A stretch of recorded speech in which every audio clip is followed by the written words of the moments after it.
Hey guys, today I'll be reacting to yet another Xiao ban Ekko video. This one is actually an Ekko jungle video and it's titled Play Ekko Jungle like this, so let's just see how we were supposed to play Ekko Jungle, I guess.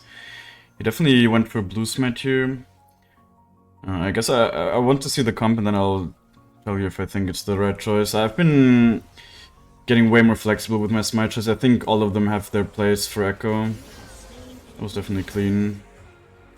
Like the talent was actually quite strong there. Okay, so he's playing with first strike. I'm always saying I personally don't like it. I think electric is the best rune for Ekko jungle, because then you're able to have impact in the early game. But I know that a lot of high elo Ekkos like playing with first strike. Okay, I mean they have Jace, they have Talon, they have Nico, they have Xayah and Gragas. I guess in this game blue smite is fine. He actually didn't go for the potion as well here, I guess. He didn't buy it. Since, like, I don't know, he's still active early with his rune setup, so I feel like, I don't know. I feel like oftentimes people just don't even think that much about their rune setup. They just do, like, what everyone else does, basically. Of course here, like, to get this kill, he doesn't need the electrocute. I think he's just gonna die for it, though. I mean, he flashed for that. I think in the early game you can do this. It's like... Gold it's just worth more in Ekko than on most champs to get you to snowball in the early, so flashing for it is definitely not bad. I mean, we can't even really see too much about how he's playing the jungle here, since it doesn't show any of the clearing or whatever. But, you know, you can still see like what kind of decisions he makes.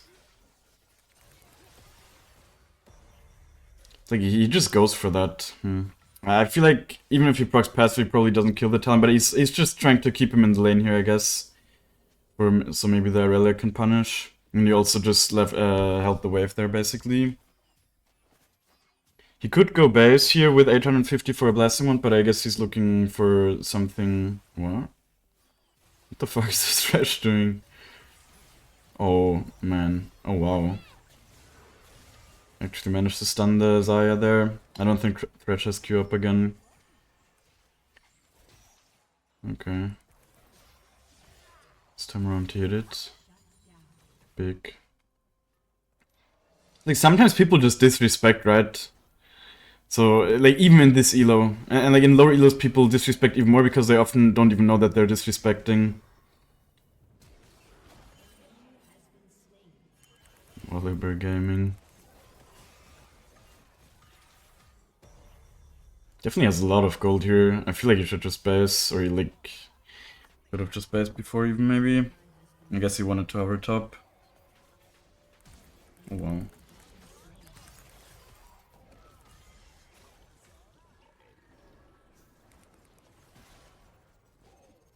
The Greg is actually flashing him. I think he'll get out though.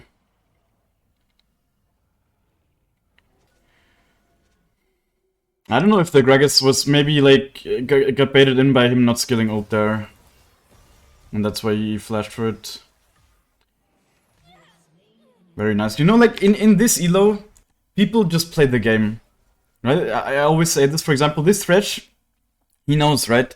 This is a champ that can easily, like, she could have flash up or whatever, so he's just making sure, like, the Thresh is flashing and queuing and making sure that the Nico is just not gonna be able to move here at all. Like, don't even give them a chance, basically. And it's super worth in the early.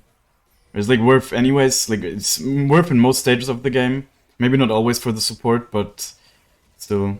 Like, just getting killed, especially as a supporter, just use your sums. You usually build stuff that gives you like cooldown reduction on the sums anyways. Or you have it in your runes. And yeah, this guy has Hack Splash anyways.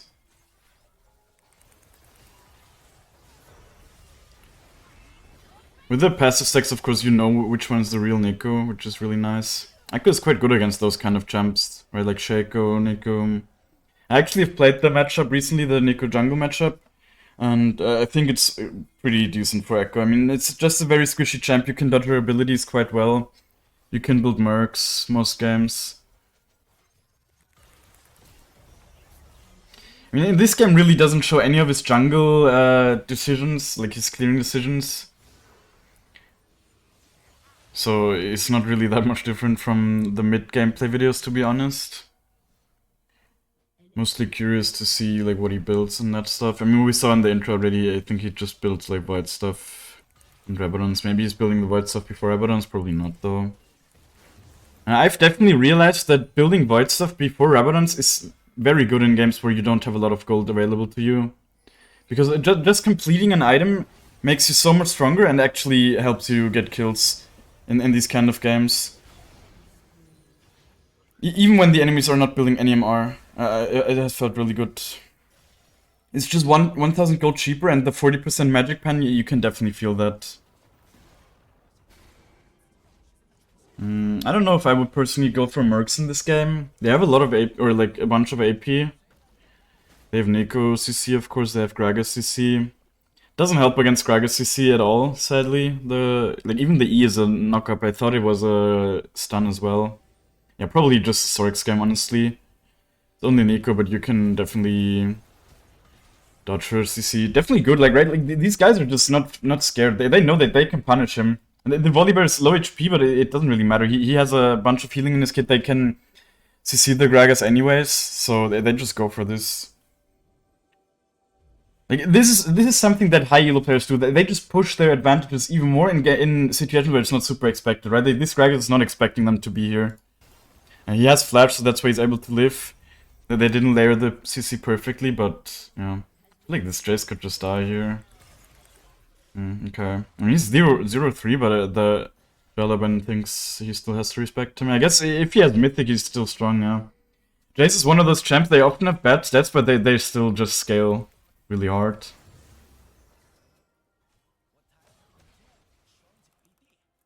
I personally would definitely look to get like the camps on bot set here to get level 11 before looking for any more fights. I guess he's not really playing around that here. Oh damn. Man, that Neko CC was actually long enough there to not let him ult, that's crazy. Like, this is what makes Neko so OP. If she's transformed into one of her teammates, you can't see the start of her ult animation, right? You just see it as soon as it pops up. They need to change that, I feel like. I also played a game of Neko yesterday, and like, it's just so unfair. You can't react to it. You just always get knocked up. It's kind of bullshit, honestly, this interaction. What you can see, of course, though, like, this was really smooth, the way he does he uses the rocket belt here to just glide through them, basically. He actually wasn't able to ult here, right? Here the Mercs would have definitely made the difference. But it feels bad building Mercs in this game, because it only helps against Neko, which is, like, generally dodgeable CC. And then the rest of them are really heavy AD as well. So I think having offensive boots here is probably better. Actually, I think Green Smite would have been good this game, personally. Yeah, I think Green Smite's probably the best smite here, because they just have so much burst. Oh well. Oh yeah, this guy has a huge shutdown. I didn't really see, but I imagined he had a huge shutdown, that's why he flashed. And it definitely makes sense to flash for that kind of kill.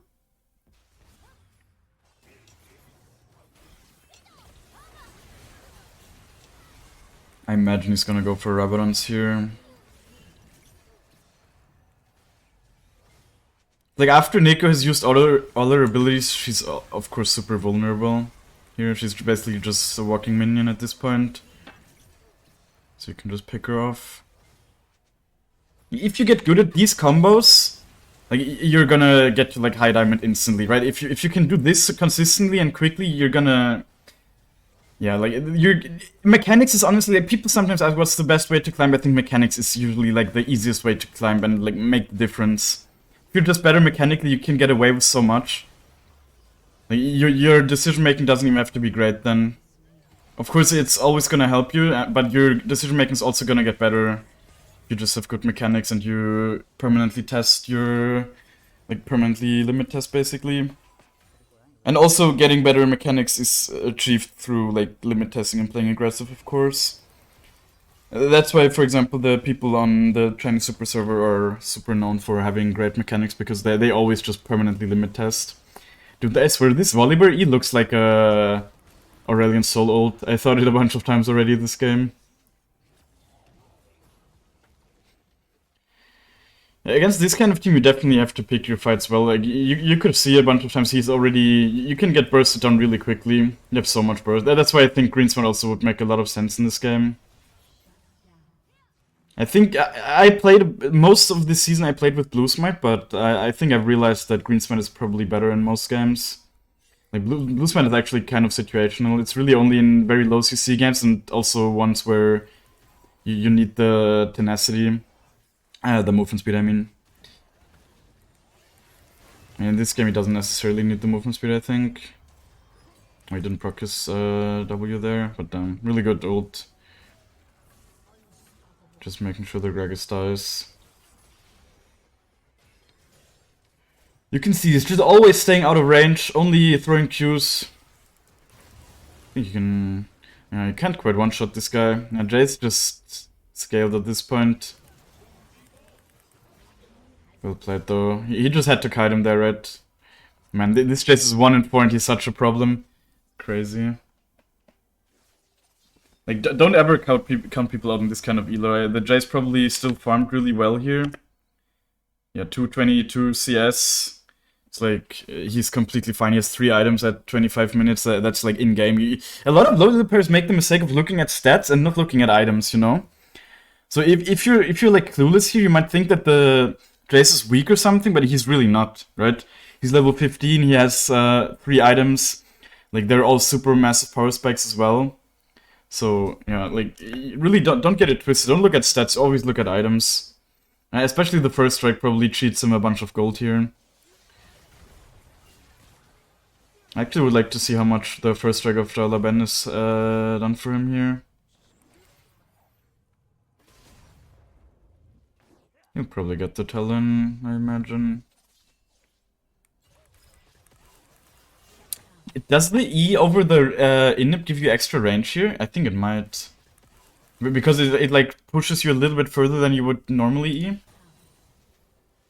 Actually, interesting mechanic. I've never thought about that. But I don't know if it actually did give him range or if he just was in range no matter what. But still. Oh, he's not upgrading the Madras at all here. Interesting. I mean, yeah, it's definitely easy for him to die. Damn.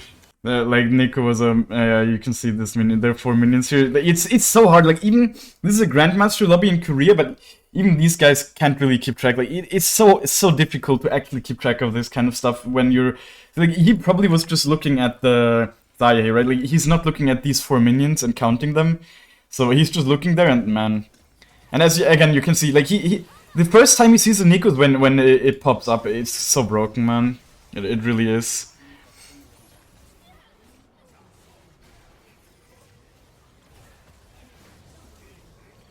Do we lose this game? No way, right? I guess that's why he's not building Madras.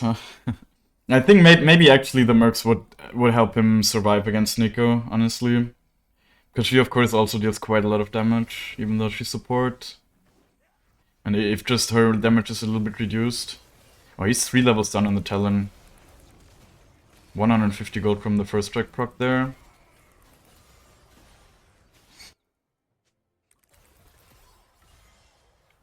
Okay, I went for the Void Stuff third here. I wish he... Wait, did he press tab somewhere here? I want to see if the enemies are building MR. I guess we'll see.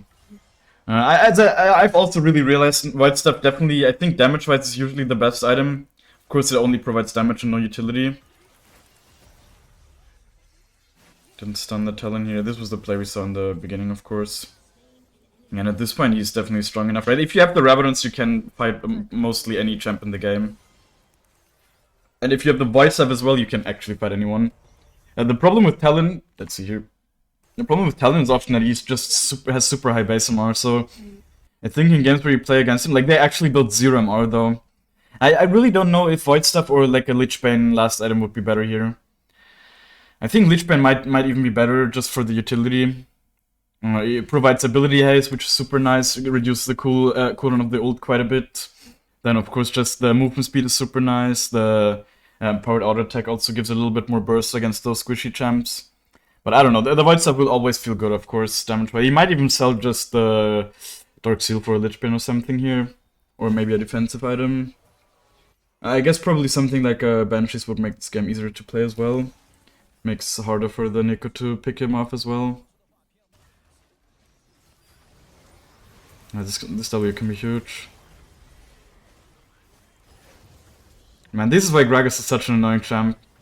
You want to be able to auto-attack him, but you never will be. He just eats you, and then he slows you with his Q, and you can't even really follow.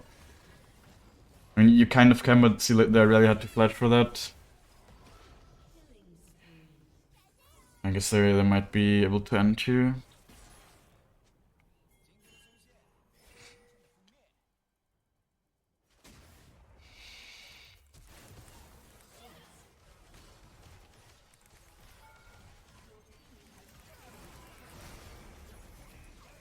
They probably just end here. Definitely a solid game. I'd love to see like a full gameplay of him actually in the jungle. Although I think there are a bunch of other good jungle mains that I can also watch. Because of course I don't really play mid lane. It's still nice to see mid gameplay, but of course in the jungle I can learn more for myself as well. I hope you could learn something as well here. And if you did, then be sure to leave a like. And I will keep reviewing these. As I said, I'm enjoying it.